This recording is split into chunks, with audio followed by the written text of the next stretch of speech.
Yo, what's up, everybody? Welcome to episode 3 of Street Level Floppies, a show where we highlight creator-owned books, the smaller publishers, and the imprint titles. My name is Andrew. I go by the name Real Comics on Twitter, and I'm here with my co-hosts to talk about some comics tonight. On my right, I have Fred.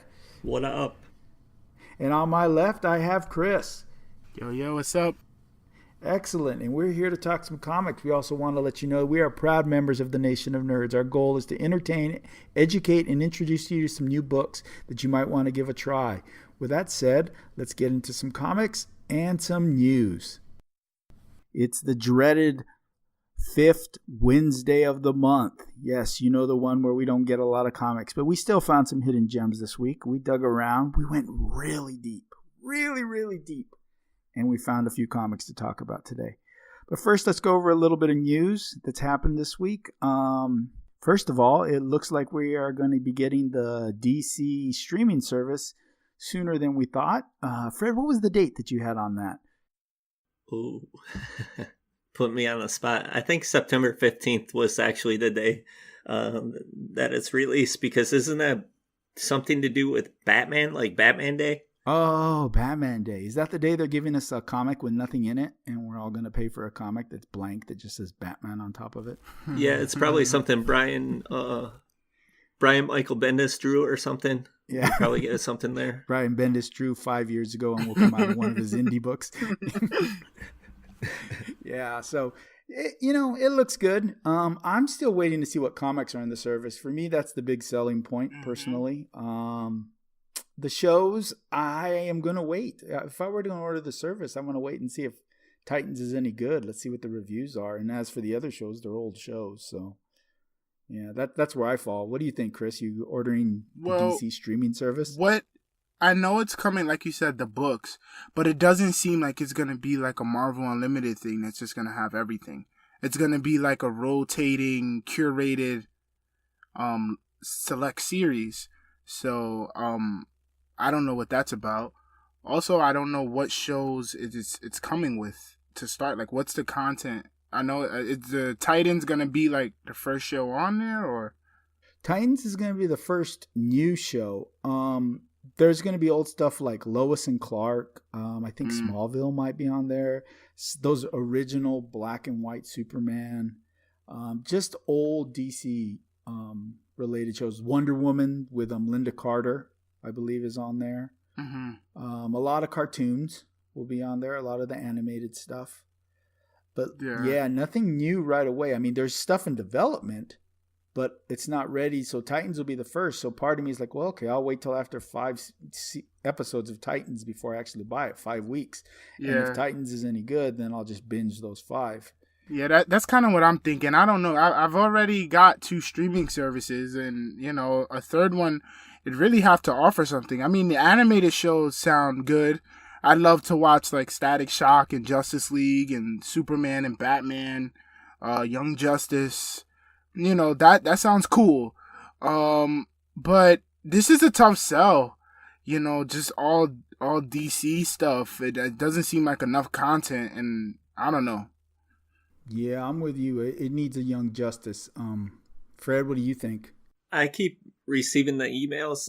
In fact, I think I got one today to warn me that this is like the last chance offer I can get for like a discounted price. But I'm still holding off too, because I don't know what to expect. I mean, what kind of books are going to be covered?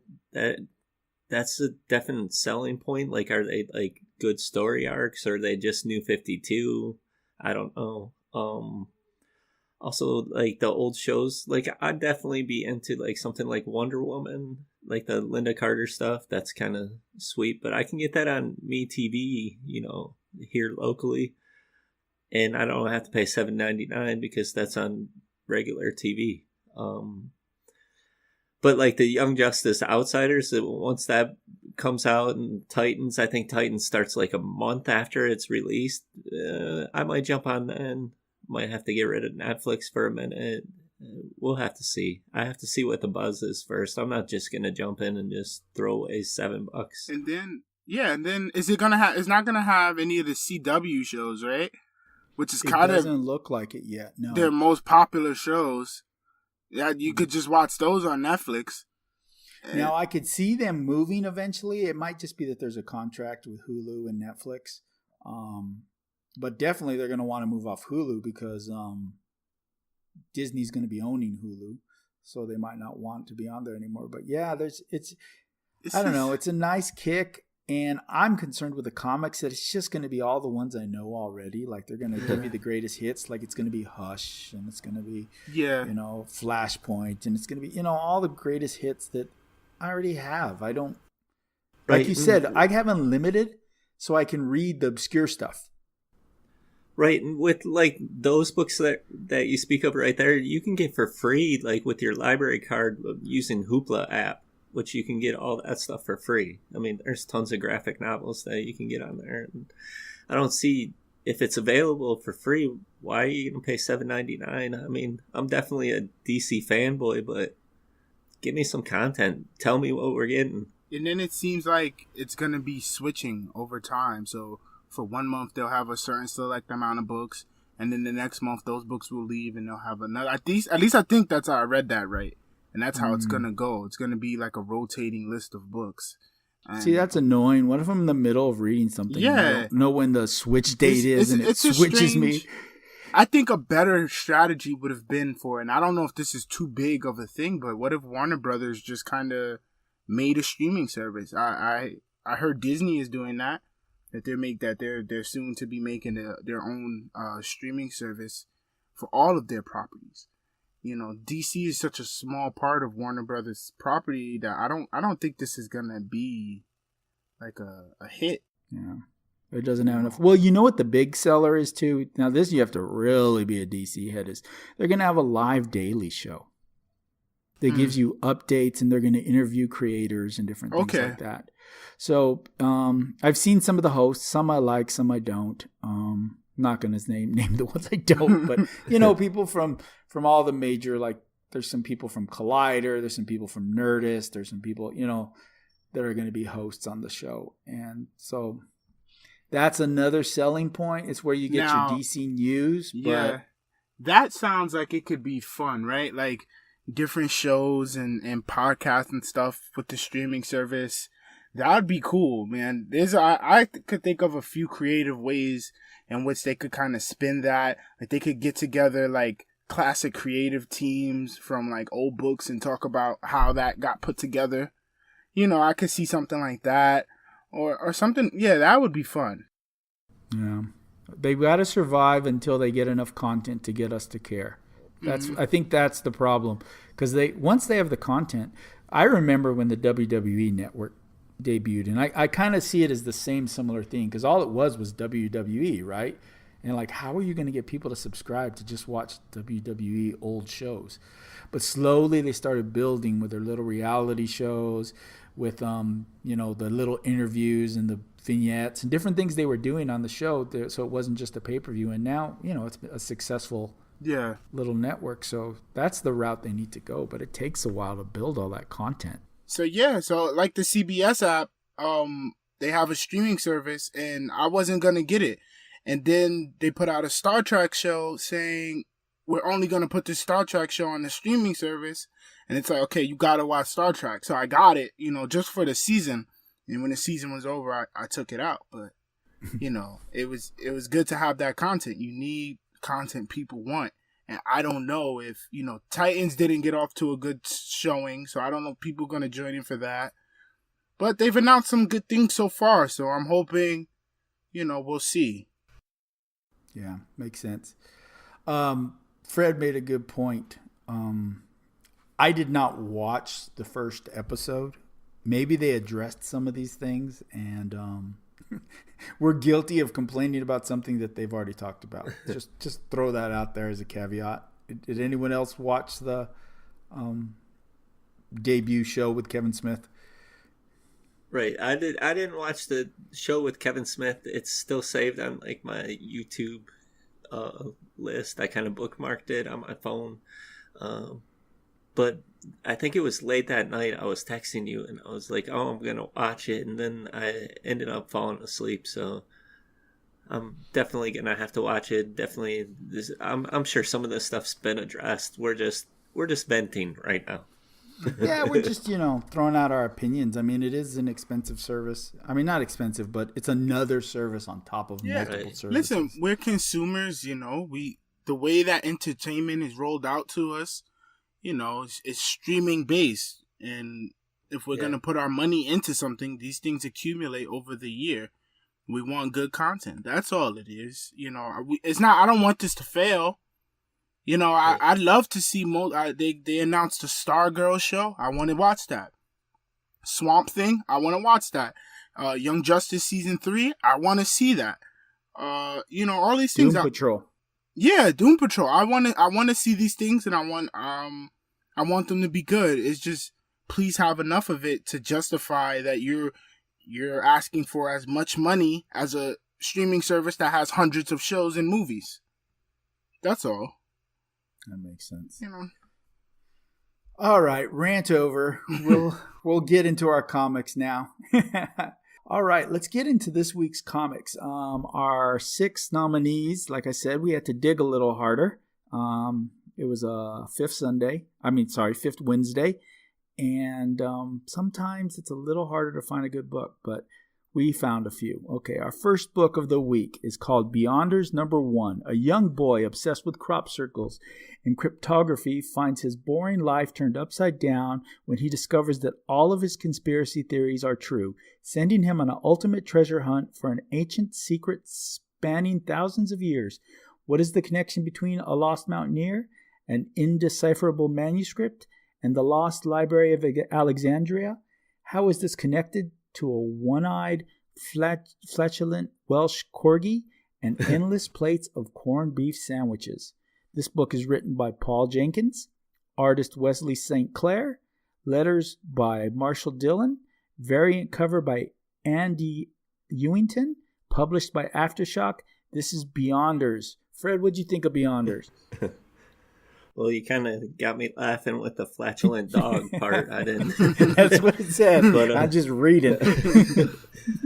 I don't remember that part in this book, but from the beginning of this book, it kind of delves into like some history and mystery. And you we get this history lesson from, we find out is our protagonist that's a teenager named Jacob.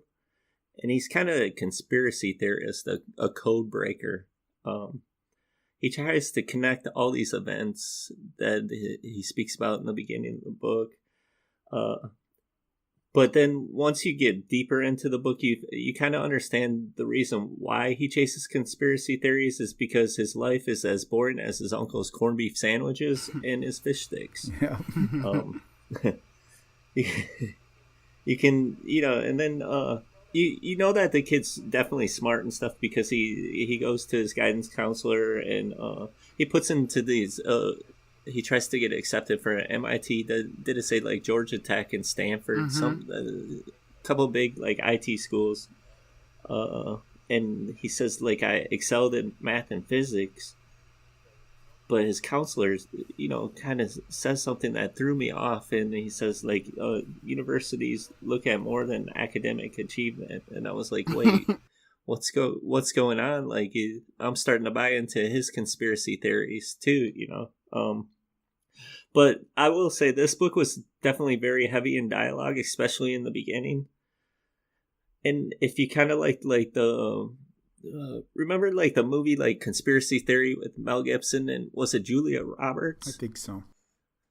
I think if you like that, you'll definitely like this, and I'll let you guys comment on a couple more things. I have a few more points. Well, if I were to compare it to a movie, the movie I thought of was like National Treasure, like Nicolas Cage. It's like, all these like symbols and history and, like you said, Fred, mysteries and puzzles and stuff like that. It is I actually really like the dialogue in this book. It it really showed like the character, kind of where his brain is at. So he's like this conspiracy theorist, and he's here and then he's there, and he's connecting all these dots that kind of don't seem to be connected, and it makes you think as a reader, and it makes you want to follow along. The plot for the first issue was a bit, all over the place. A lot of stuff I felt happened in this first issue from the beginning to the end. But it's interesting stuff. So it's not like it was just random things, and I was interested in the book. I was interested in many of the things that happened. Something else I really liked was in each panel there's kind of these weird, like, I don't know if you saw it, like these weird symbols in each panel. And yes. I was like, I had noticed that like midway through, and I'm like, wait, what is that? And then at the end they kind of explain like it's a little puzzle that the writers are putting together for like kind of the reader to figure out, which I thought was kind of dope. But overall it was decent. It had some fun moments in it. Excellent. Well, I'm going to go against the grain. I didn't really like this book. And it's weird because everybody loves this book. I mean, I'm seeing everyone rave about it, and it just didn't work for me. Kind of like what you said, Chris. It felt like it was all over the place, and I was like stopping every other page going, what the hell's going on here? And it took me a long time to understand, probably not until, the actual helicopters are coming down. Mm-hmm. And they're breaking through glass, where I kind of understood, oh, okay, this is what's going on. The puzzle thing didn't kind of get me right away, the ciphers and stuff.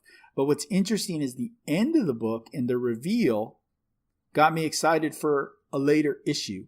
I think kind of like what you talked about some other books. You talked about Lost City Explorers, for example. Mm-hmm.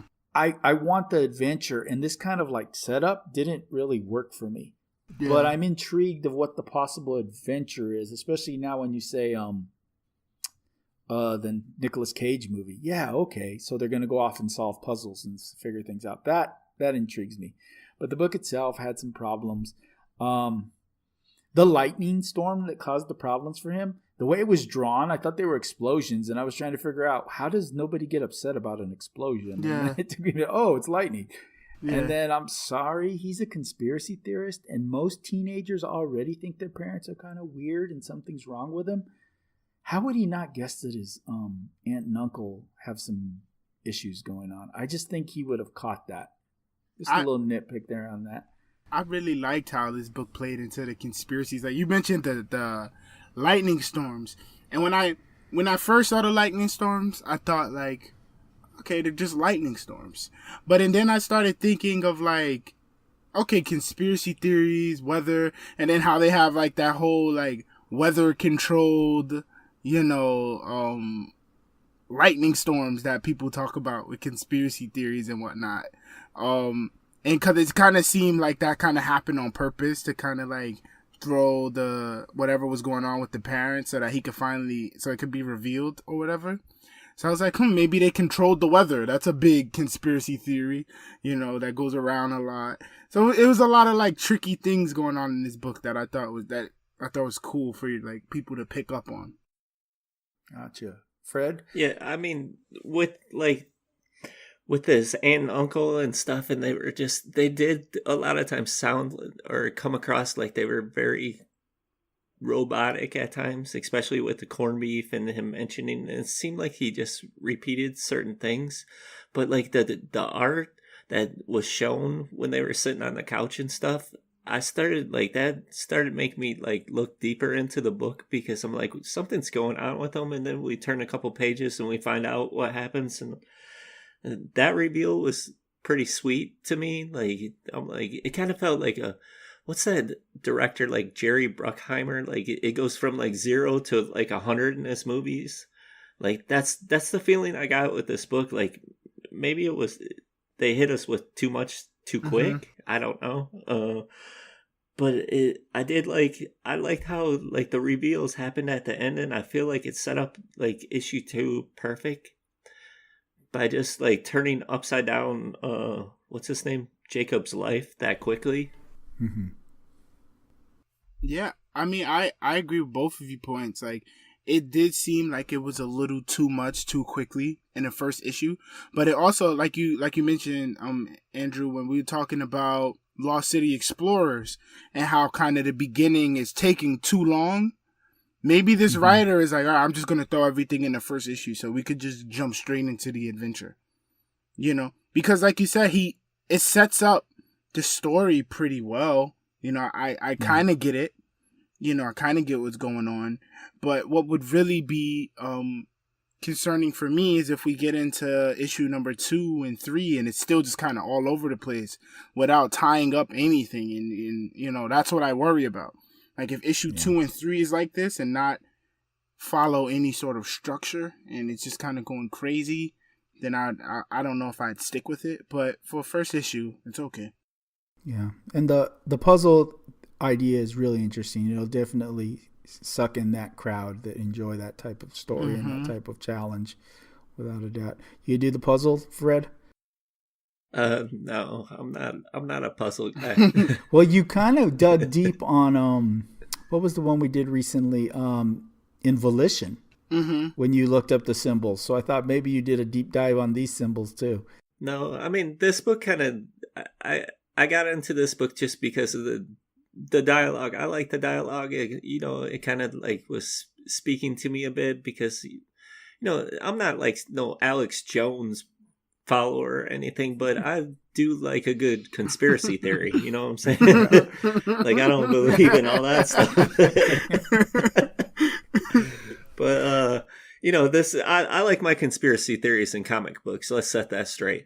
But yeah, I dug this book a lot, and I'm definitely going to continue to read it just because I like the story. I want to see what happens. And you have a corgi with the eye patch that starts talking to you and stuff, then I'm definitely like, what the hell's going on? This is definitely comic book stuff. Yeah, and he's flagellant, supposedly, too. Yeah.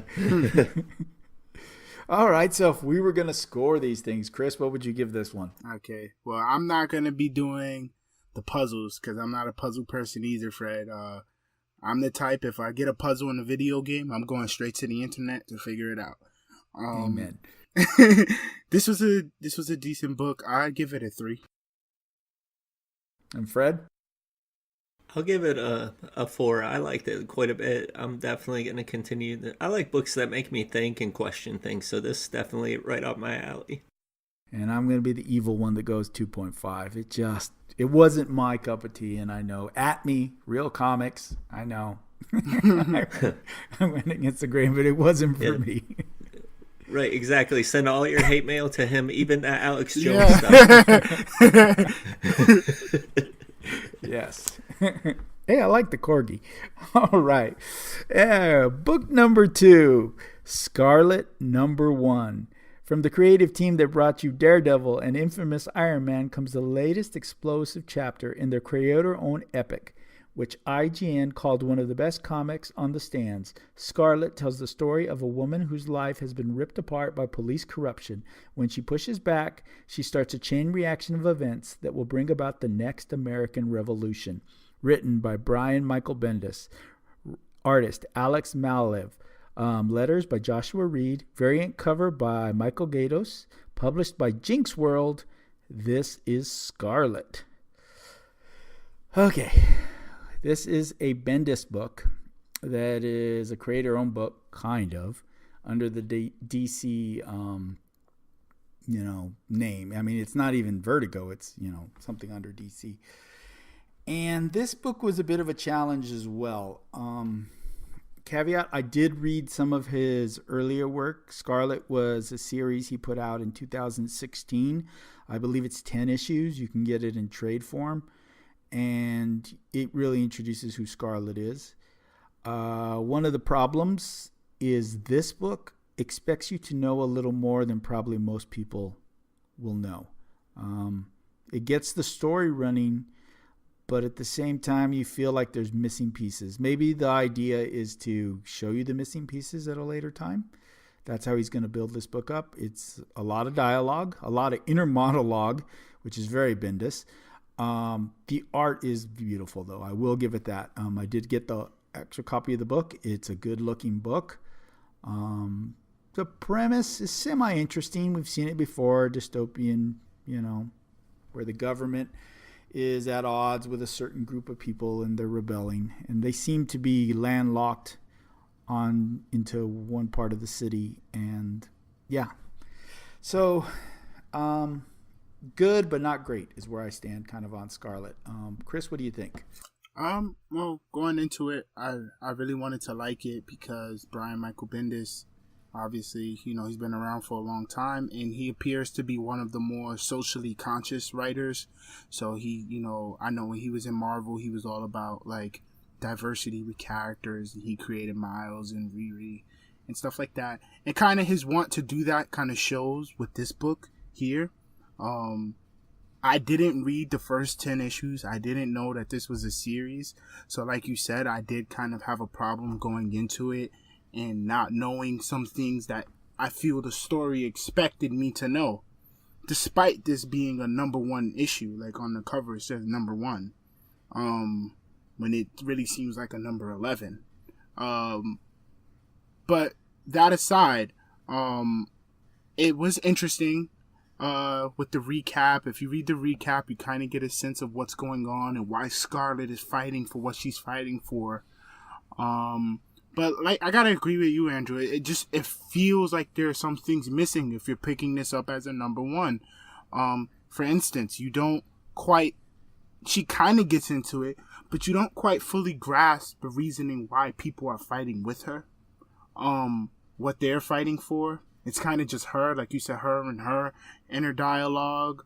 You don't get a sense of any of the other characters, really. There's a small tense scene with some action in it. That was kind of cool. But overall, there was a lot of stuff missing. But I really want to like this book because I really like the world that it's set up. I like the situation that it's set up. And maybe I go back and you said it's in a trade, so maybe I go back and read the trade before the next issue come out, and I might be able to take more from it. But I just feel like if you're gonna number this a number 1, then you've got to put it in a way that people, can kind of get it, because I didn't grasp it, or I understood it, but I didn't take from it what I feel I could have taken from it had I known what happened before. Yeah, makes sense, definitely. And Fred, what did you think? Oh, well, there's a bunch of questions that weren't answered in this book. Being a number 1, going into it as the first-time reader of this, Scarlet, I didn't understand why she was considered a hero or a savior in the book, and she was referred to that. And in the whole issue, they don't really, delve into why she is considered this.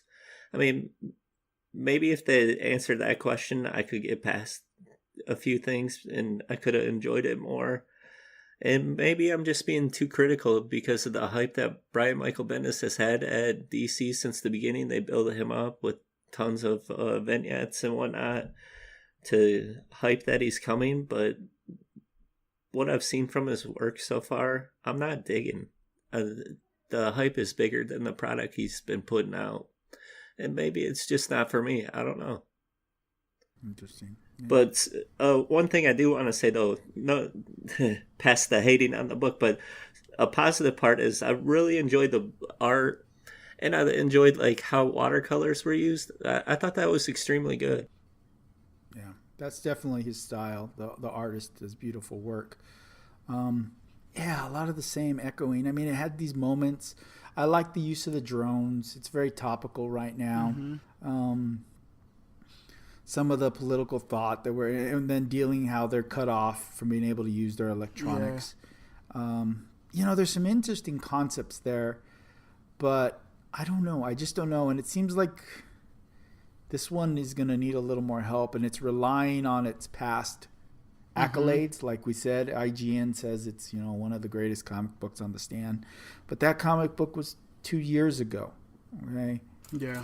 Sometimes you go back to an old series and it doesn't capture the magic again. It was a one-time shot. So right, exactly. I mean, to label this a number 1 and to assume that we've all heard of it or read it is that's kind of pretty vain in my book. I mean, but I might give it another try, but I just definitely didn't like, no backstory.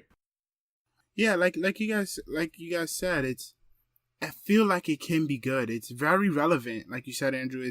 It's got like the drones, a war at home. When you talk about some of the stuff happened. Not to get political or anything like that, but some of the stuff that happened with the protests and Ferguson, and people are talking about military use within the United States against its own people, and things like that are relevant. That people are at least talking about. I'm not taking a side, but people are talking about these issues one way or the other, and so it's in this book, and I feel like he's dealing with it well. He's a very topical writer. He's very in the now with the political space, and he talks about these things. So I love books like that have something to say. It just seems like the setting is too far along for someone to just come along and pick it up. So I hope he fixes that in the second issue. That makes sense. Yeah, I mean, it's Bendis, so I definitely am going to hold on for at least one more issue. Little thing we're going to throw out there again. This is the second one of his number one Jinx Worlds that has Batman stuff in it. Is this becoming the Batman gallery of comic books? I mean, this is what? I think I have to buy his next book just to get the next set of Batman images. This is crazy because I told you guys earlier, I haven't seen those images on the internet at all.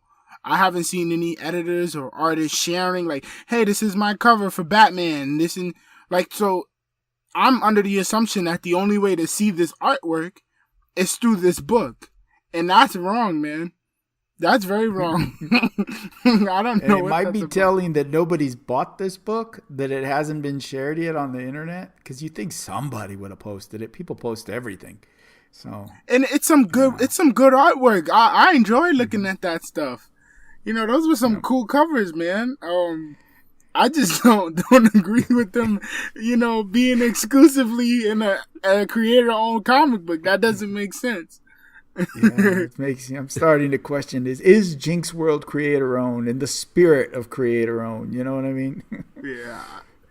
I don't know. Will it be a Batman Scarlet team up? Maybe. Man, if what's the name of the one next week?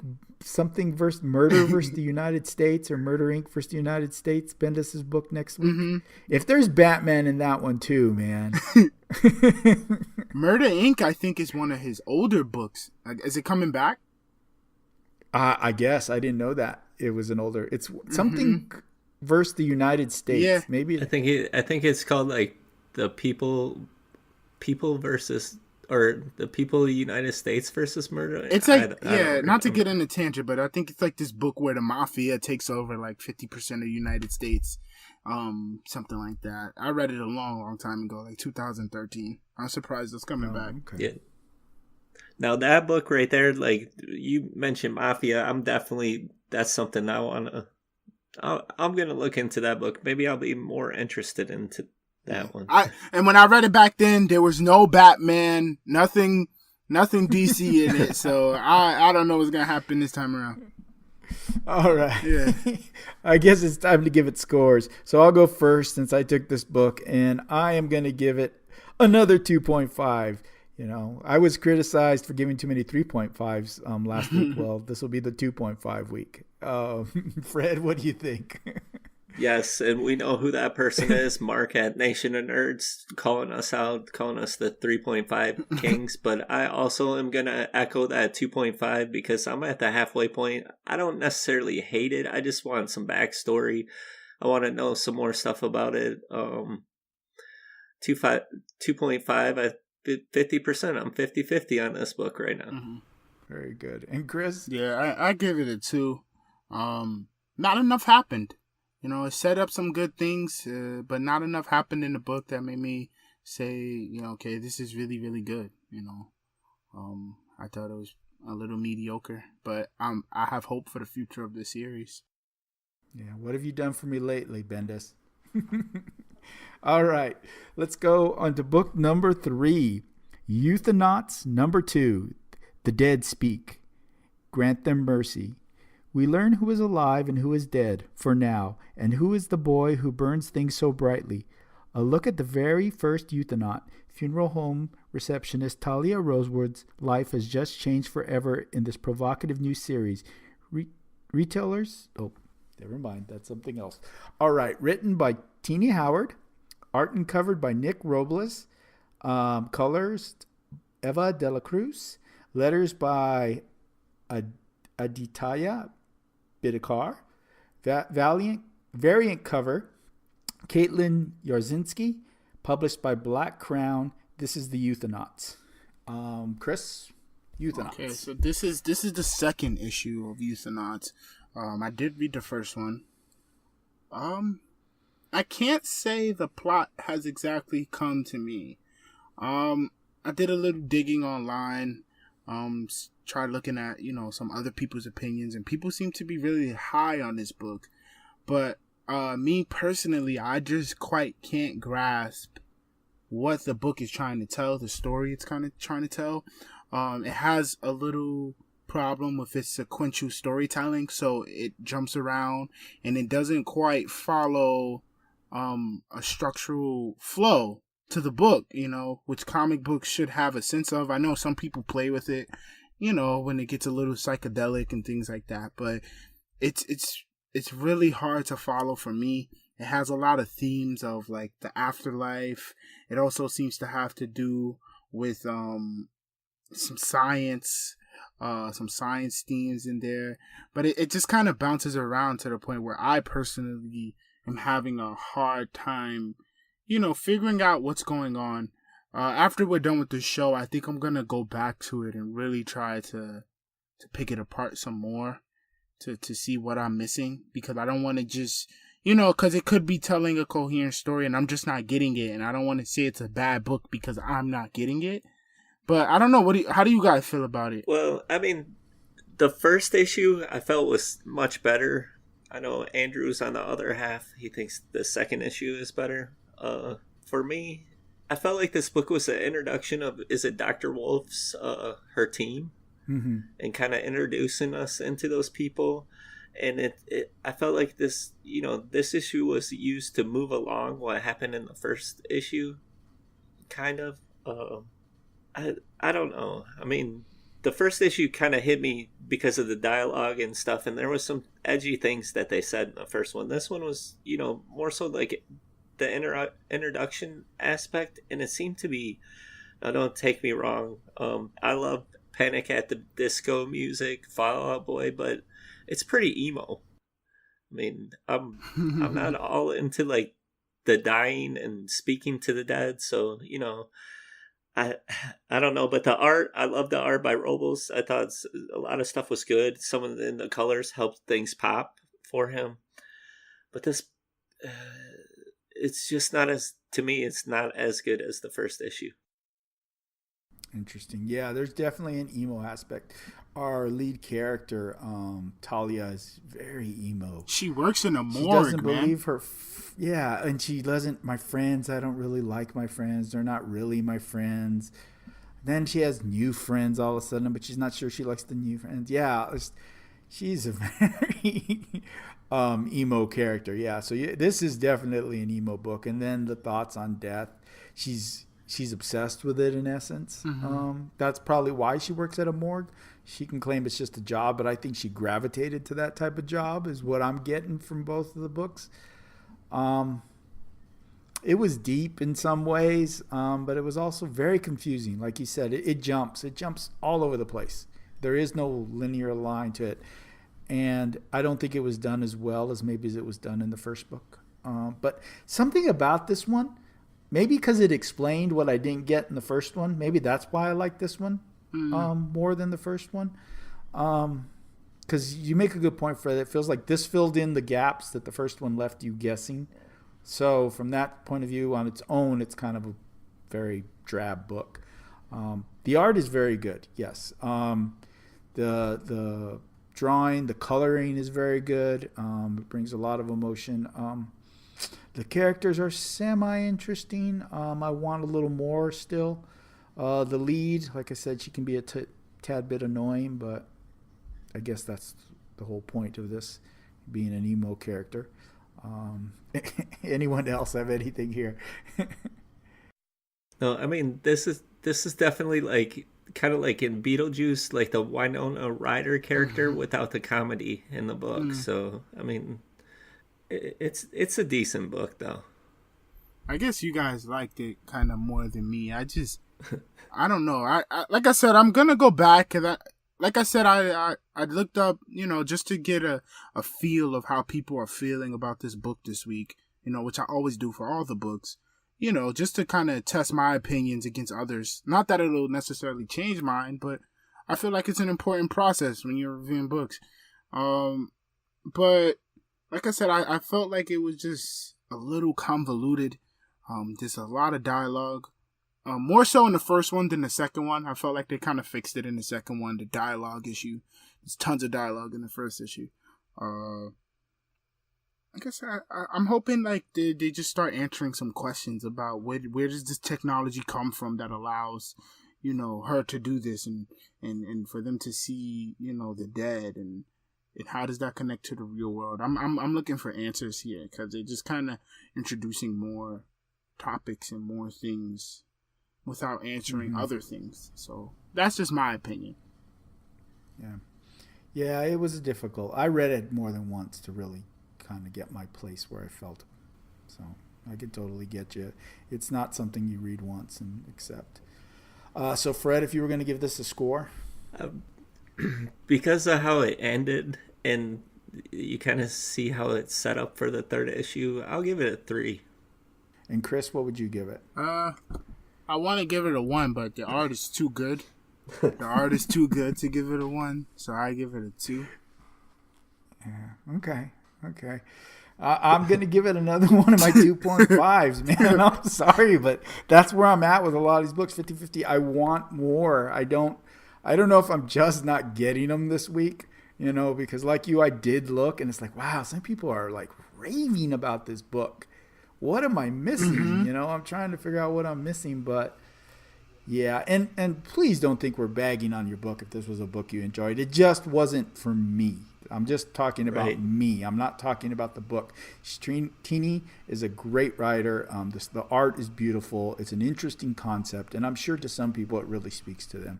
Right. Exactly. That's what I like about the platform we have is that all our tastes are different. Art's subjective. Something that Andrew might like, I might not like.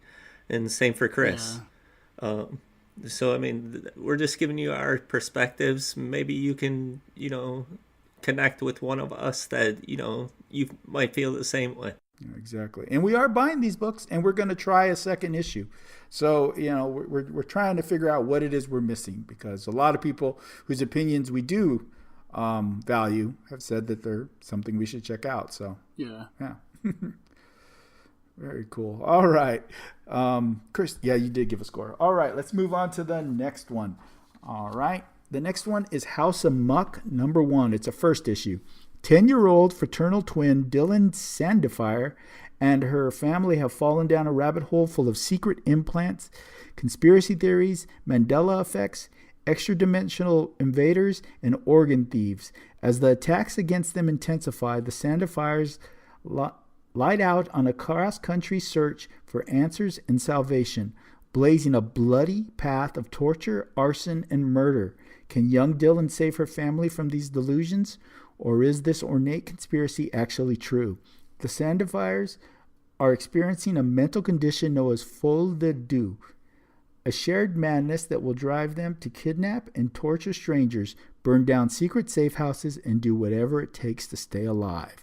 Written by Christopher Sabella, artist and cover Sean McManus, colorist Lee Longridge, letters by Aditya Bidikar, variant cover by Tony Sandoval, published by Black Crown. House of Muck. Fred, what'd you think of House of Muck? Well, 2018 has been the summer of Sabella. He's given us hits like Shanghai Red, Crowded, and in my opinion, House of Muck.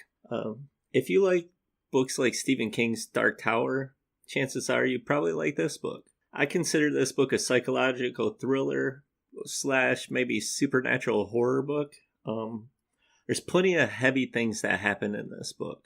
We kind of are introduced into a family that has some interesting perspectives of the world. They commit plenty of crimes, some of which can seem pretty disturbing. But I feel like the art alone tells the story perfectly. Let's get Chris. What do you think about this before I go on? Yeah, no, I thought this book had a lot of shock value. There were some moments that I was just like, whoa. I don't read that in mini comics. Like you said, this dude, he can write. He's got a couple of other books. Like I love Crowded. I raved about it, I think, in our first episode.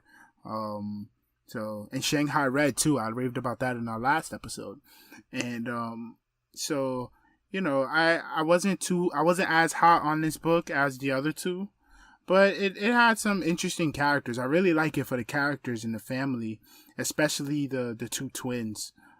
So on that aspect, I thought it was really good. Yeah. Very good. Yeah, this book took a couple reads for me. The first time I was like a lot of like, whoa, and I wasn't sure how I felt about it.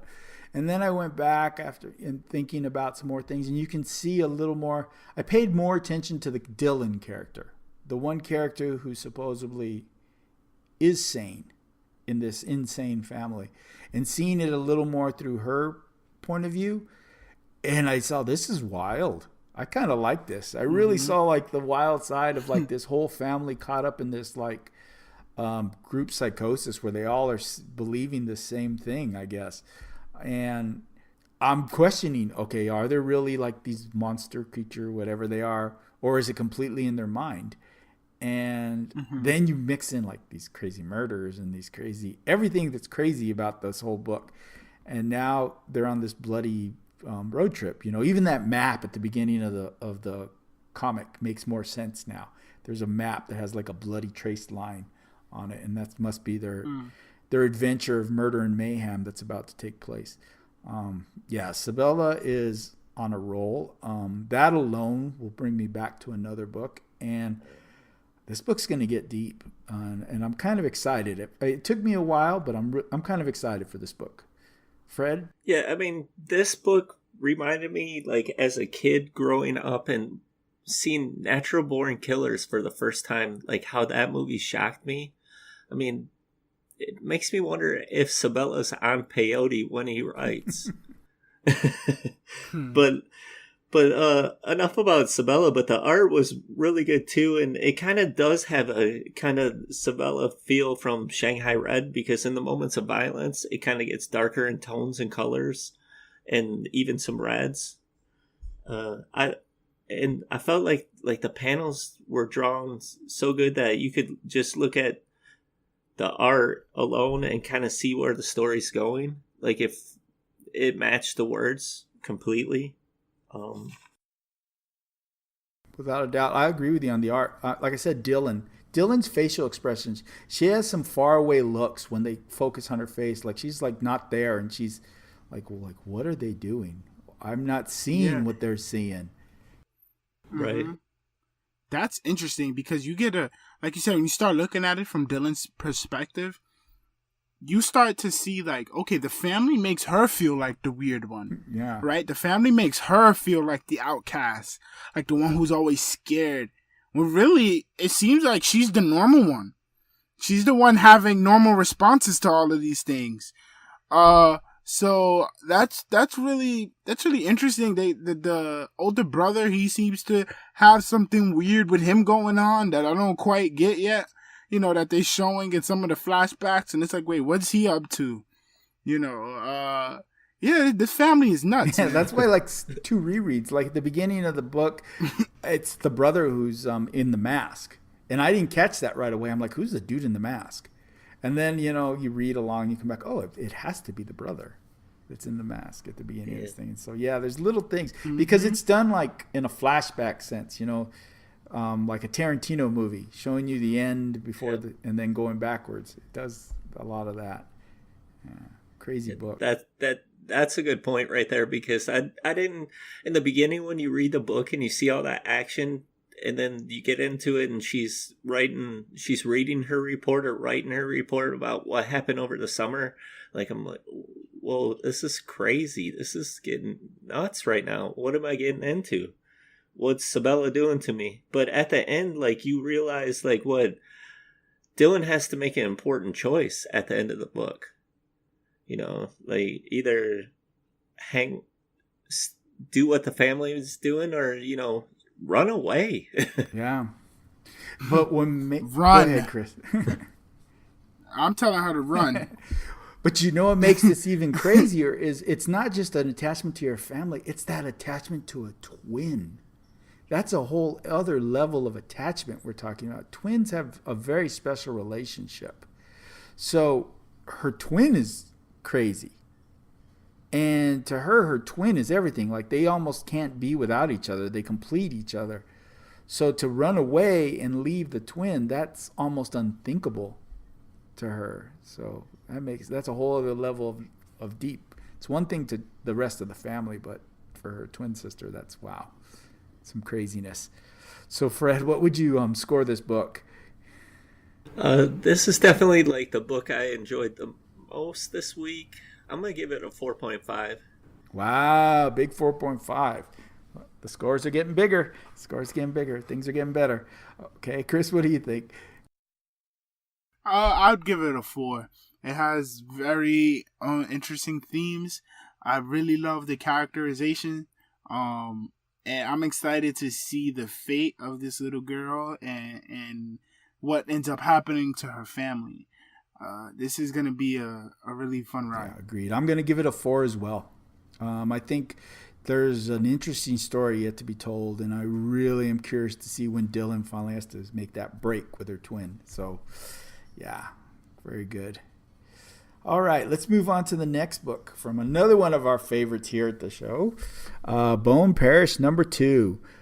As a drug made from the ashes of the dead continues to spread across New Orleans, the Winters family is forced to defend their turf from the encroaching drug cartels. But some mysterious deaths could threaten everyone in New Orleans. Written by Cullen Bunn, artist Jonas Scariff, colorist Alex Guimares, letters by Ed Dukeshire, cover by Lee Garbett, variant cover by Tyler Crook, published by Boom Parish, Chris.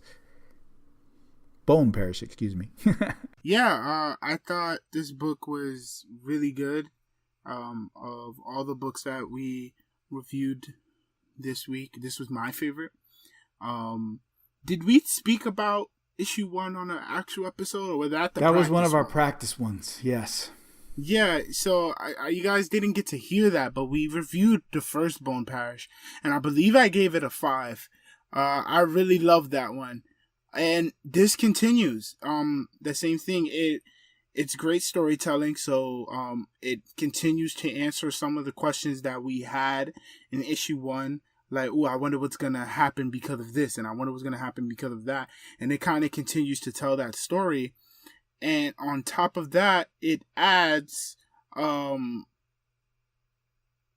to the characters. So we start seeing flashbacks, like with the sister. And so we're starting to get into how she figured out what this drug is and how to make it.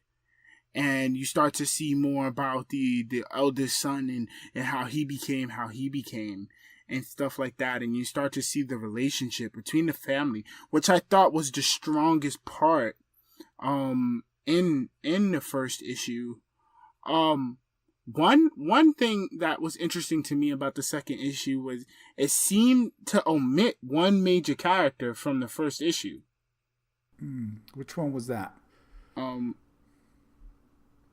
Yeah, it seemed to, like, there was a big twist at the end of at the first issue, and I didn't see anything about that in the second issue. I don't know if it escaped me. You didn't. I didn't see that. So maybe the mom doesn't have any more ash, or maybe something like that is going on. You know, I don't think the issue really focused on the mom very much, so that's probably why. Yeah, they kind of showed her a little bit with the mobster. New York City. But besides that, I didn't mind though, because I enjoy learning about the sister, especially. I really want to know why she feels the way she feels about her family. That, you know, I won't spoil you too much, but you know that if she gives up her secret, what's gonna happen? You know, I really want to know why she feels that way. So I really enjoyed this book. Fred? I really like how it, you know, shows the relationship of the brother and sister, you know, characters growing up and whatnot. But the part that I really enjoy about this book is how, like, Cullen Bunn hasn't really given us a good guy, a guy to root for, which makes this comic even more mysterious to me. I like the art. I like how the art, the feeling, it gives you the feeling in New Orleans. But what I really like is the hallucination scenes in it. The art it visually stands out, especially in the coloring. You kind of get a feel that you're on Ash. What? I am messing up all over the place right now. That you are on Ash. Yeah, I really like this book too, and it's interesting. It's two stories in one. It's a gangland story. There's the mafia angle. There's the crime family angle. We have all the the usual suspects. You have the family, which is a crime family. You have New York trying to come in and trying to take over. You have whatever South American, Mexican, whatever cartel, they want to come get their piece. So you have all that going on, and it's being done very well. It's showing the dynamics and the power struggle. And then you have this supernatural theme of what the ash is. And you see it in little bits, like you see like in the sister's story, how she learned how to make the ash, in essence. The end of the story, we get a really supernatural kind of hallucination. And I really like that. And then finally, the one kicker that makes this a really good book to me is New Orleans. Something about New Orleans really works. And Bunn makes New Orleans its own character almost. Some of the things that are going on may not be as interesting if it wasn't in New Orleans, but the scenes, the area, little homages, like when the mom is drinking, they flash down into the cup and you see the tea leaves, which is very kind of voodoo New Orleans stuff. The plantation, and just different things. That brings a lot of character to this book, and it's definitely a winner. Like you said, the first one was outstanding, probably the most perfect first issue I've read in a long time, and this one kept building on what the first one did. Listen, if you're not reading this book, please go out and buy it.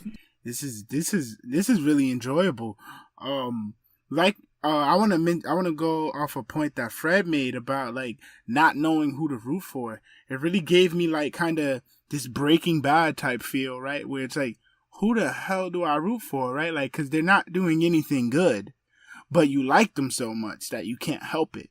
You know, yeah, exactly like Breaking Bad, and also there was another point that I believe you made, Andrew, about like just the whole, supernatural and that's what it was.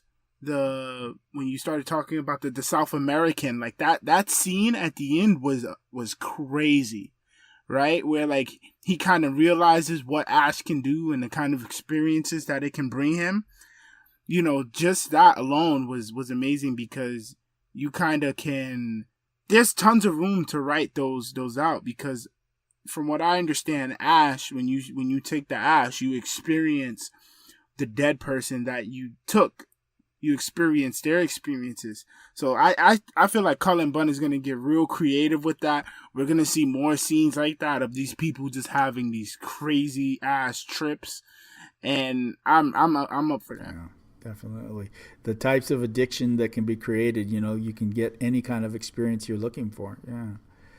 Very cool. Fred, anything else to add? I would just add that off of your comments about like the art in New Orleans, like it definitely gives that feel. I've visited that city at least 3 times. I loved it. There's a lot of things that you do see there.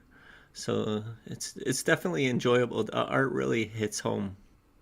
Very cool. Very cool. All right. So if we're going to give these scores, Chris, I'll let you go first. This is a 5. Big 5. Chris's big 5. His first one of the season, I believe. And Fred? I'll give it a 4. All right, very cool. Well, I'm going to go 4.5 because I really like this book.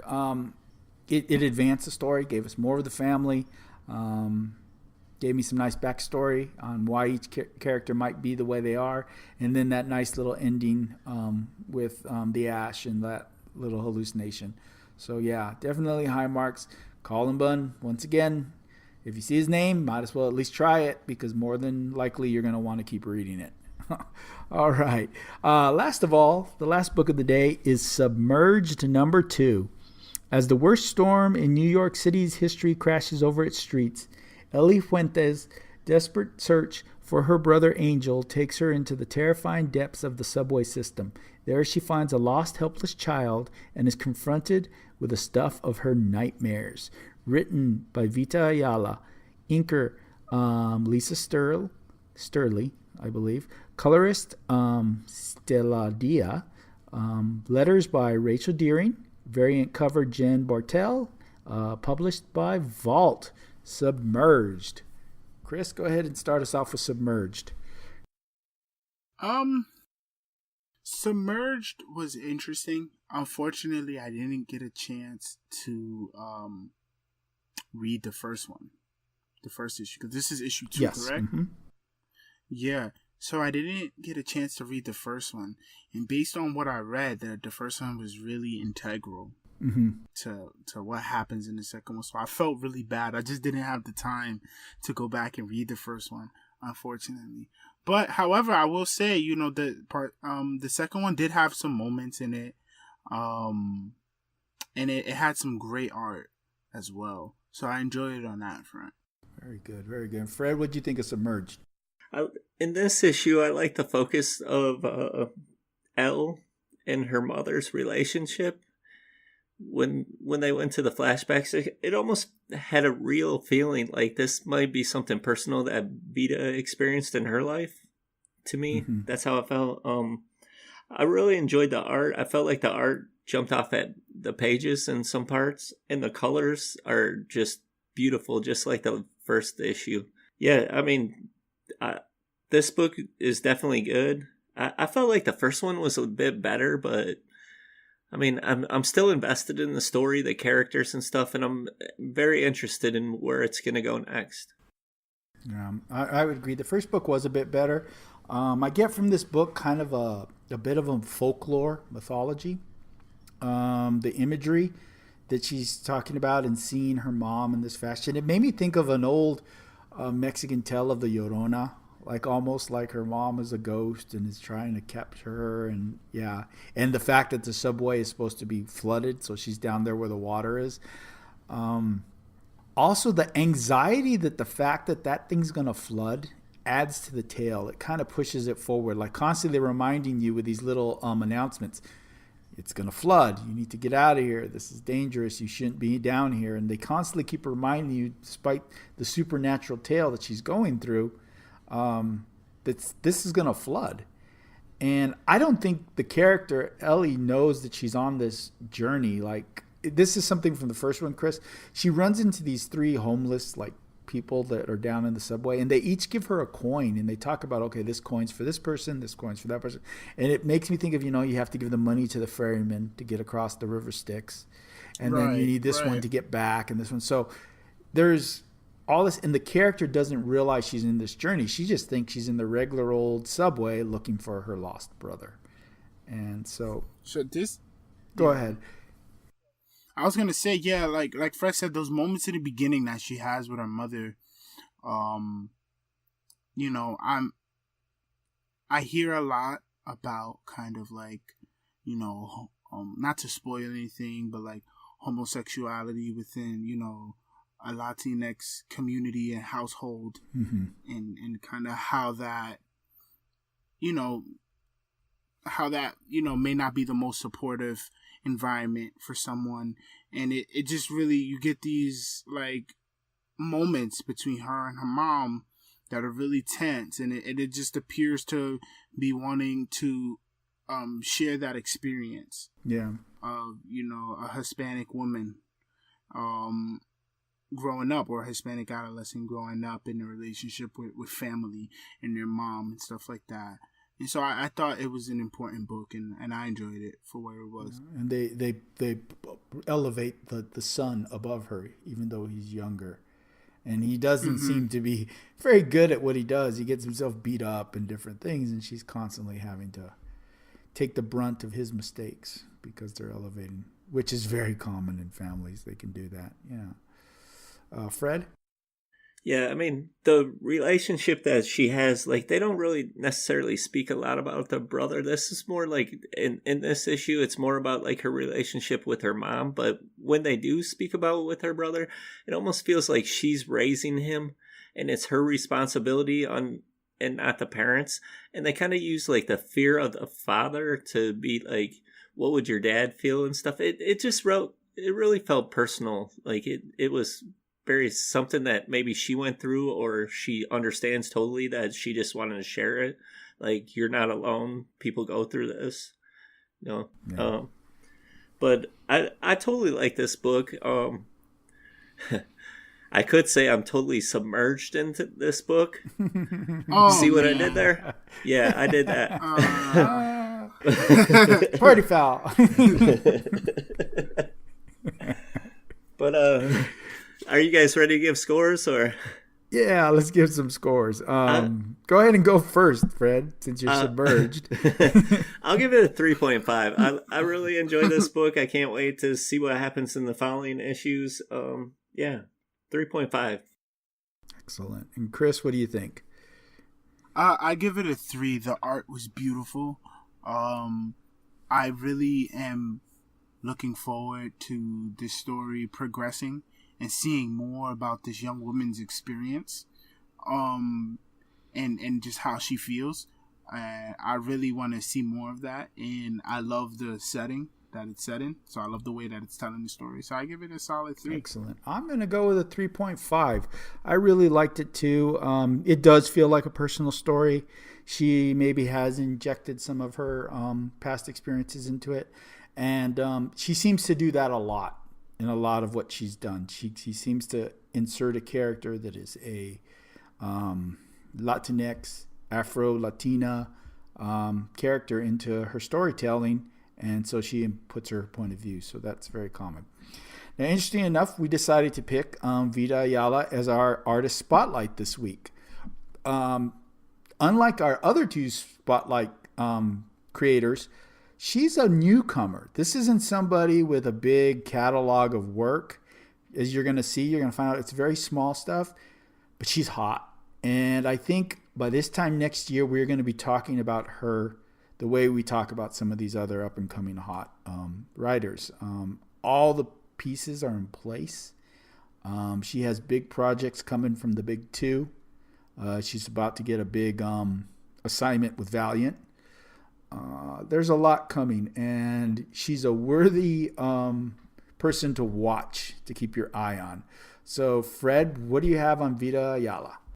Well, I don't know much about Vita Yala. I know, like, I'm reading one of her other titles, The Wilds, and it's pretty good. It's kind of got like I think we discussed this before, Andrew. It's got like a Walking Dead type feel to it. It's definitely a good book. I think it's 4 issues in right now. I'm right now stuck on issue 3. I'm still trying to find time to fit all these books in. And then didn't she do like a book called, like, is it Bitch Planet? She did an issue of Bitch Planet, but that's not her series. But yes, she did do an issue of Bitch Planet. Because I could have swore that I saw her name on that, and I know she did. Is it? I had the book here. I forgot the exact title, but I think it's Puerto Rico Strong. That she was on there to give money for the hurricane relief and what. She did a story. She is Puerto Rican, so yes. Yeah. And that's basically all I know. I know she's done some things for DC, and that she's really good friends with a couple of the writers there. But if you guys got something else, Chris, do you have anything on Vita? I don't necessarily have anything. This Submerged was my first story with her, but after doing research and kind of figuring out her background, I'm really interested in going back and kind of reading all her works. Like you said, she's pretty new. She doesn't have the largest bibliography, but I'm going to go back and check her stuff out because it's important that, you know, artists from different backgrounds and writers from different backgrounds, you know, get supported and get the recognition when they write books. You know, I feel, you know, personally, that it's important to have creative talents of all different backgrounds and all different perspectives to be writing our comic books. Because at the end of the day, you know, comics in some ways reflect our real lives. And when we read comics, we want to see, you know, a world that is being changed for the better, you know, by our heroes. So she's someone I'm gonna continue to look out for. Like you said, I think she's gonna be on the rise. It appears that she has some stories to tell, that are important, that I think some people need to hear. And so I'm gonna go back and I'm actually gonna read all her stuff sometime next week, and see where that takes me. Yeah. Okay, well, I'm a fan of hers, and so I amassed a little bit of info to share. Like I said, she's a relative newcomer. She's from New York City. She's Puerto Rican, American, and she is part of the LGBT community. She represents it proudly. She is a bit political in the way she writes, but not overly political, I would say. But she definitely has a message to share, and she does a good job at doing it. While in New York, starting about the age of 19, she worked in Forbidden Planet Comics. I've never been there. Have you been there, Chris? Yes, that is my go-to comic book. Sure, I maybe I've met her or something before. She worked there. I go there all the time. She worked there with Rosenberg, and they are still to this day very good friends. Matthew Rosenberg. And I guess she would write while she was there on her breaks, and it was Rosenberg who kind of pushed her to you need to do something with this. You need to put it out there. And, you know, he kind of gave her the little nudge to go make some pitches, you know, to try to become a comic. She's been a fan for a long time. I guess Wonder Woman was one of the first comics that got her into comic books. She saw Wonder Woman as a Puerto Rican woman. She said, you know, the tiny shorts, the flashy tiny shorts and the long curly hair, kind of that. But to me, it was Puerto Rican. I saw her that way, and she accepted. She's a big manga fan, too. Something you like. And so she loves manga. Her big break was she was invited to the first DC Writers Workshop class. And that also had Rosenberg and some other famous people. So that class is taught by Scott Snyder. When we did, was our Rosenberg a live one, or was that one of our practice ones? Maybe it was one of our practice ones. It was. I think it's one of our practice. And we talked about how Rosenberg. And so it's a workshop where they worked with artists and they worked with Scott Snyder and learning how to write comic books. And she was part of the initial program, and that's led to her writing a lot of stories for DC. Now she doesn't have an ongoing series she's ever got. She's just popped up all over the place. She's teamed a lot with Steve Orlando. He seems to be her assigned mentor, possibly, to work with her. She did a story in Wonder Woman Annual 1. She did issue 19 of Supergirl with Orlando. She did a story in the Batman Annual. She did a Green Lanterns story in DC Rebirth Holiday Special, which is kind of cool because that is the first time that someone has really acknowledged that Jessica Cruz may be Mexican. She puts in some little hints about a recipe that's a family recipe, that's a traditional Mexican recipe. Other than that, they've never really said what ethnicity Jessica is. She did a Suicide Squad Most Wanted, a Batman Beyond, and just recently she did a really cool cheetah story in the DC Beach Blanket Bad Guys Super Special. And I would recommend that highly. It's a great cheetah story. There's a young Afro-Latina archaeologist who goes out to find Cheetah, because Cheetah's kind of the person she looks up to for some reason. And they have a great dialogue, and Cheetah kind of has to break her heart and send her on her way because the girl wants to be like Cheetah. And, you know, the Cheetah doesn't want that to happen. And then you have this great emotional battle between Wonder Woman and Cheetah. So it's a pretty cool one. And then, of course, she was in the new talent showcase for DC. Some things that are upcoming. She's about to be part of that team that's going to work on Marvel Knights with Kate Rosenberg and Teenie Howard, who was Euthanuts that we just talked about. At Valiant, she's going to start writing Livewire, which is a really cool character. Okay. It's going to be Livewire's first standalone comic. And then I'm praying DC gives her something, because if DC loses her to Marvel like they lost Rosenberg, I'm going to be very upset. So that's just a little bit I have on her. I mean, well, two things. The first one is she did that with Jessica Cruz. Hopefully they give her some Kyle Rayner so people finally acknowledge that he's Hispanic. Yeah. And secondly, a big shout out to DC for like having those classes and like finding young talent across the country and kind of raising them up, you know, from the ground up. And showing them, you know, how to, that's a really dope thing. I find that to be really cool, you know, finding different talent from across, you know, the country, from different backgrounds and perspectives, and seeing who's really got, the touch, and just raising them up, you know, giving them mentors and showing them how to create really good comic books. I think that's really good for the culture, and I hope other publishing companies do the same. I think that's a really cool idea. Yeah, because I think it's prepared her, because we were talking about, Fred and I, about Marvel Knights, and I think she's ready for that. Having read all these little DC stories of hers, she understands comic books. She's been around comic books. She will do her research. And at the same time, she's not afraid to put her own stamp on things, from what I'm seeing. So it's not just going to be like, oh my God, it's Batman, I better do it exactly like I'm supposed to do Batman. I think she will put her little, what makes her special, onto whatever she does. So that makes me excited. Fred, what do you think?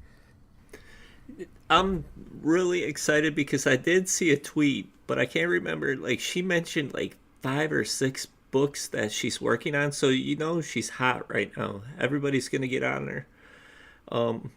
The Marvel Knights is something that I'm like extremely excited for, because it's like, if Donny Cates picks you to be one of his writers, you're good.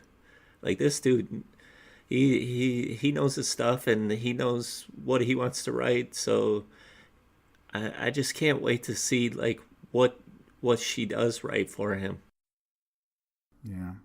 I was thinking about some things I would love to see her write at Marvel. I think there's more characters that she'd be great at. I think she would. Spider-Girl. Yes, that's a good one. I also would like to see her take a crack at Miles.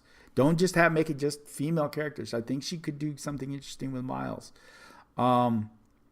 America Chavez. I'm still kind of hurting over the way the last America Chavez effort just kind of didn't work. I think she could do a good America Chavez and bring that character back to the front. And then I was thinking something a little different is maybe Daughters of the Dragon, Misty Knight, and Colleen. I think she would get the New York vibe and give them both the right attitude I want from the characters. Yeah. I just really need Anya Corazon to get her own solo. I need that bad. Yeah, she would do it. If she can get a pitch. Fred, is there any book you think might suit her particularly, like to see in the Marvel Knights line? Or no, I mean, I'm like America Chavez, like how she was written just recently in West Coast Avengers. Like, if she can take the character and do something like that, then man, because they kind of made her, pardon my French, but she's a badass. And they need somebody to like take that character and elevate them. So I definitely think she would be a perfect person for that. Yeah, I think Ellis did. Was it Ellis on Ultimates? That did Ultimates. I'm trying to think who did Ultimates. But anyway, she was a badass in Ultimates, but she lacked a little bit of that Latino personality. And I think if you take that badass and then, like you said, take some of Kelly Thompson's fun, and then you add the fact that you have somebody who understands the background and is from the LGBT community, right, you could really do something interesting. And I think she's, She has the chops to do something and make America Chavez something that becomes a movie at some point. That's what all that's missing. Definitely. She's the type of person that can give the fire, the passion, the voice of that character, being as she is Latina. So, I mean, that's perfect casting right there. Good call. All right. Well, that's our books. I mean, that's our creator spotlight for this week. Relatively new, but it's someone we feel you should watch. Keep an eye out for her. I think the next thing you'll see from her is the next issue of The Wilds. It is very Walking Dead. I agree with that. And so now we're going to open it up to some discussion of what you're reading, what you're watching, what comic book stuff you want to share with the rest of our listeners this week. So, Fred, I'm going to hit you first because you probably got a big old list, even on this crazy fifth Not Wednesday. this week. This week's been kind of crazy because the kids are getting ready to go back to school. We're shopping. Hockey's in full force. It's ridiculous here, but I did fit in some books. I fit in Brothers Dracula #5 by Cullen Bunn, Mirko Korlak, Maria Santanalo. That's an Aftershock book. Oh, and Letters by Simon Bolton. It's a really good book. I like it. I like how Kolak's art is in it. It's super good. It's creepy. It's definitely a Cullen Bunn type book. Then I read like Cyber Force 5, Top Cow Image. It's Brian Edward Hill, Matt Hawkins. I'm trying to pronounce this guy's name. I think it's Atilio Rojo and Troy Patry. Like that book, man, they use kind of characters like Aphrodite 5 that we're reading. And that's a really good book. I read X-23. I liked it. Probably not as much as Chris did, but I liked it. Then I read this crazy book, man. It's called Hillbilly Red-Eyed Witchery from Beyond Part 1. Oh my God. I kind of I like Southern Bastards, the book Southern Bastards. So when I saw the name Hillbilly, I'm like, okay, this should be pretty good. I don't know where you find this stuff. I don't even know. You gotta head to the hills. But it's put out by like Albatross Funny Books, and oh my God, yeah, it's kind of like a low tier stuff. But dude, it's really good. Like it's like the legend and the reference. Like when I read it in like this redneck voice. Like I watch a couple like country music videos, and then I kind of like adapt my voice, and then I read it, so that's the feel I get, and I'm like, kind of like that. You made a country music redneck playlist to go along with it. Yeah, because you're trying to like feel the characters and stuff, so you got to get in character. And being a city boy, I don't know how to speak like that too much, but then then I read like a lot of trades. Like I started like the volume 4 of Batman the New 52 run. I'm really enjoying the Scott Snyder run. I have a new appreciation for Batman because of that run. I started reading like Damned volume 1 by Cullen Bunn. That's kind of like a mafia book, and one of Andrew's favorite Valiant titles. I started the Matt Kent volume 1. Is it Ninjak? Ninjak. I started that book last night, but I fell asleep after like a few pages. But I mean, I'm gonna start investing some time in these, so we're able to like do some Valiant books, especially with Livewire coming out and stuff. I need to jump on that stuff, and having the Comixology app, I'm able to read a lot of Valiant books for free. So I'm gonna take advantage of that. Yeah. Well, that was a slow week for him, folks. He's still named 10 different comics at least, a couple of trades. That was a slow week. Just remember that. Chris, what have you been up to this week? I've been reading. I've been reading a lot of the Star Wars stuff that's coming out of Marvel, which is really good. I especially recommend both volumes of the Darth Vader series. So this is the second volume. Both are really spectacular. They kind of take place after episode 3. If you're a Star Wars fan, you know what I'm talking about. X-23, of course. That's my favorite character. I really like it. Probably more than both my co-hosts. Yeah, Gabby and Laura, man, they're great characters. And if a writer can just capture the essence and the relationship between the two, I'm going to read it. I can read it all day long. What else I've been reading? I've been catching up on, leading up to Uncanny. So I've read Extermination 2. I'm catching up on the X-Men Blue and Gold. I kind of slowed down on that after the wedding. So I'm catching up on those back issues. What else am I reading? I'm catching up on the older Champions run. I know we talked about Champions, I believe, a little while ago.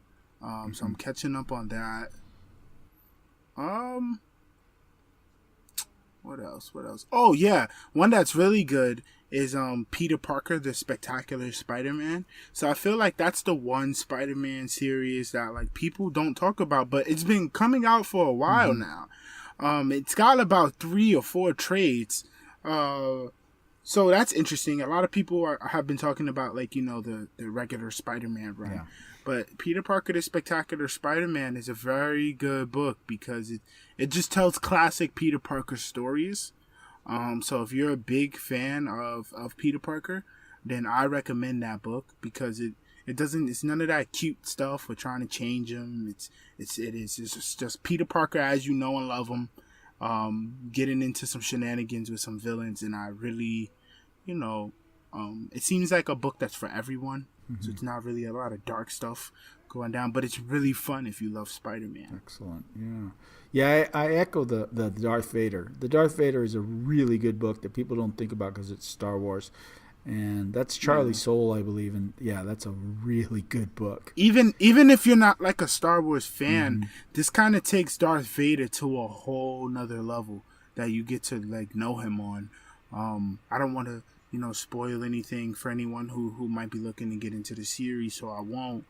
But yeah, if you've just ever been remotely interested in Darth Vader, it's all about him. It's not really talking about anyone else. It's really Darth Vader focused. You really get into his psyche, his mission, and who he is, and his relationship with the dark side. That's something you don't normally see in the Star Wars movies. It's all about the Jedi and their relationship with the Force, but you never quite get to see how like a Sith might really feel about the dark side and their relationship with it.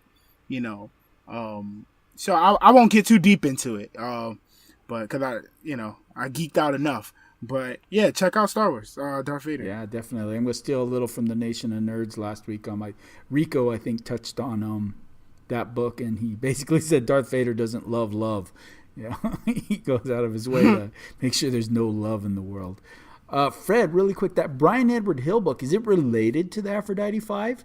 Because it looks like her on the cover, like they could be same type of androids. Yeah, I mean, it has shown like the character in the past, but not. I don't think like that exact character. I don't think she's been introduced. I think she's only been introduced in the standalone book, but it's been a while since I read the first book, and she wasn't in number 5. So, but it's the same world. Yeah, it's from that universe, definitely. Oh, okay, very cool. Well, I've only read a couple of books besides our regular ones this week. I've been kind of tied up, but I read 2 books that I really enjoyed and I wanted to get in. And one was The Extermination. I was very happy with it. It continued going where it's going, and there was a nice little surprise at the end. It's been doing a good job of leaving me on really good panels as it ends. And it's continued to clean up the universe, and I'm excited to see where it goes. And then my favorite book of the week, easily my personal pick of the week, was from Valiant in the Harbinger Wars, the last part, Harbinger Wars 2. There's this battle between Livewire and Exo Man of War. If you're a Valiant reader, it was 2 heavyweights going at it. And to understand Valiant, their universe is smaller. So when they do something like this, they're basically their version of a civil war and almost there's less characters to deal with, so they can really put some gravitas into these matchups and really make them worth it. And the reasons for them to fight and how it ends and the consequences are really going to affect the universe. And again, being a small universe, we're talking about 6 books, 6 different titles. It's going to have a great impact. And as a Valiant reader, I just can't wait for what's next. And so that was my big one. And I told Rico that I'm going to get you guys onto Valiant eventually. So that's my big one. So those were my 2 reads. Anything else, Fred? Because I know you might have one last comic sitting back there in the pile. I've read a couple like small indie books, but I can't remember like the writer and artist, and it comes from a small app, and it's called Pizza Boys. I think I posted it on our link on our Twitter page. But it's a fun book. It's a fun read. It's kind of like a bro book, like, you know, just a bunch of boys hanging out, getting some pizza, doing crazy stuff. It's I dug it. I think I bought like the first 3 issues of it. I think they had 3. Yeah, I think the first 3 issues, but I haven't gotten into all of it. But it's one of those creator-owned books, and those are the type of things that we're trying to, you know, show some love to. Yep, exactly. Chris, anything else you want to throw out there? I've been binge watching Supergirl. I never quite got into the series, but it's on Netflix, so I figured why not check it out. I've been watching it with the family. It's a great show. I especially love the episodes that are fun. I just got to the episode where she encounters, see if I get this guy's name right, Mixus Pitalik. Yeah. That's how you say it? Yeah. Mixus Pitalik. Yeah, so that was a really fun episode. I love watching heroes just have fun. Like, I'm tired of all the dark, depressing stuff. So I really like lighthearted, fun, you know, books and TV shows. And Supergirl has some of its darker episodes, of course, but a lot of it is lighthearted, fun to watch, entertaining. Yeah. And I also like saying the word Mixus Pitalik. Yeah. Yeah, Supergirl's a good series. We watched it. I think I have 2 more to watch from last season. I just didn't finish and I got busy, and there's 2 sitting on the DVR. But yeah, I'm not happy they moved it to Sunday. I really am concerned that you move a show to Sunday, their ratings are going to drop. And what was it before? It was on Mondays. It was on Mondays. Okay. It was a better day. But Sunday, they're doing it to help out. I guess the new Charmed show is also going to be on Sunday. So they're trying to create they're bringing Charmed back?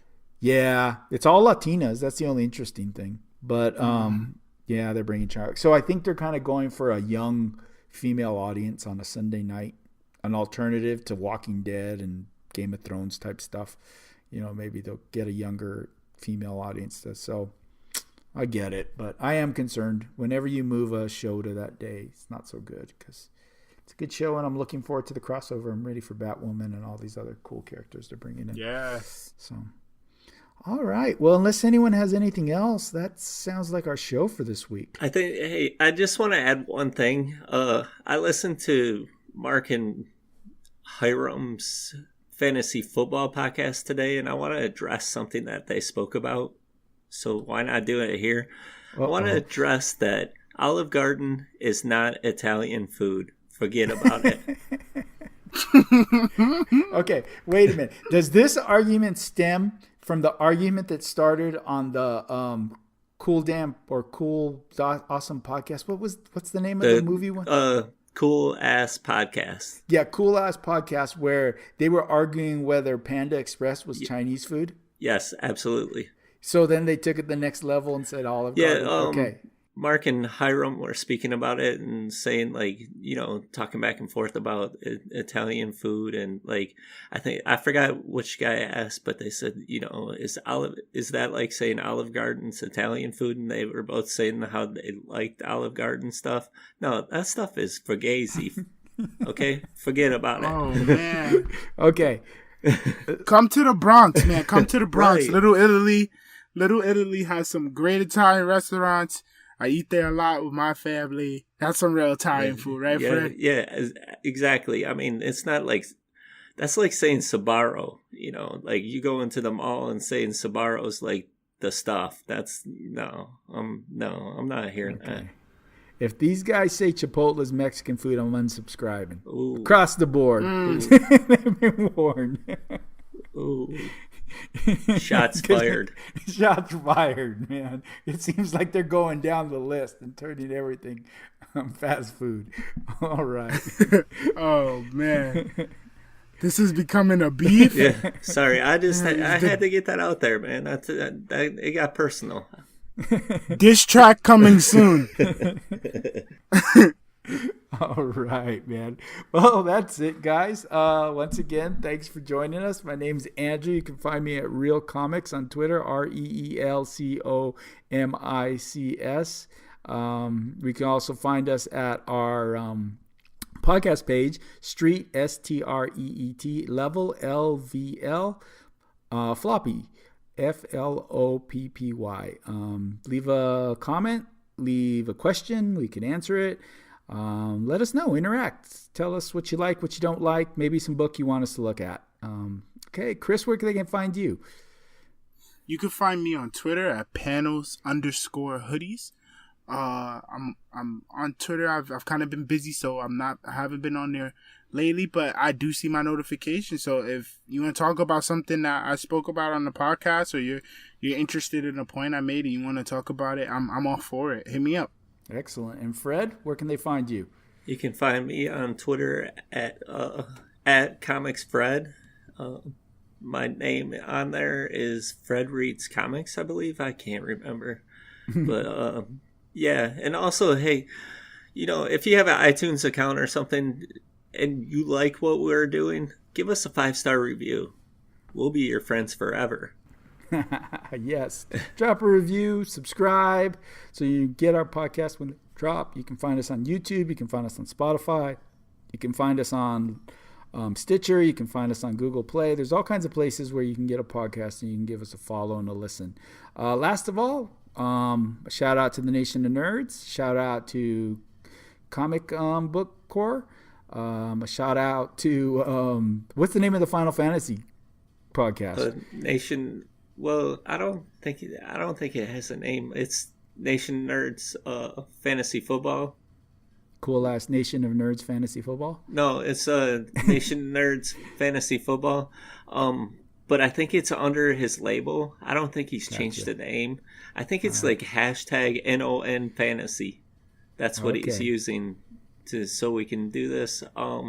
But also one last thing, I know on Professor Frenzy's podcast, he shouted out us and stuff. Him, Jerry, and Chris, they spoke about our podcast and showed us some love. So, go out there and listen to his show, as their show as well. It's a good show. They do kind of the same things we do.